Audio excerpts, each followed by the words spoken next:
സാമ്പത്തിക തട്ടിപ്പ് കേസിൽ ഫാം ഫെഡ് മേധാവികൾ അറസ്റ്റിൽ.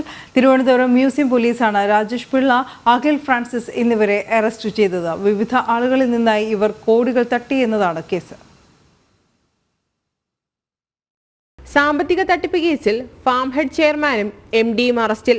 രാജേഷ് പിള്ള, അഖിൽ ഫ്രാൻസിസ് എന്നിവരെ മ്യൂസിയം പോലീസാണ് പിടികൂടിയത്. നിരവധി പേരിൽ നിന്നായി ഇവർ ഇരുവരും കോടികൾ തട്ടിയെന്നതാണ് കേസ്. ഫാം ഹെഡ് സ്ഥാപനത്തിന്റെ പേരിൽ കോടിക്കണക്കിന് രൂപയുടെ തട്ടിപ്പ് സംസ്ഥാനത്തിന്റെ വിവിധയിടങ്ങളിൽ സ്ഥാപനവുമായി ബന്ധപ്പെട്ടവർ നടത്തിയെന്ന വ്യാപകമായ പരാതി സംസ്ഥാനത്തെ വിവിധ പോലീസ് സ്റ്റേഷനുകളിൽ ലഭിച്ചിരുന്നു. ചെന്നൈയിലും കേരളത്തിലും വിവിധ ബ്രാഞ്ചുകളുള്ള സ്ഥാപനമാണ് ഫാം ഹെഡ്. ഇവർ നിക്ഷേപകരിൽ നിന്ന് 12.5% പലിശ നൽകാമെന്ന് പറഞ്ഞുകൊണ്ട് പണം വാങ്ങിയിരുന്നു.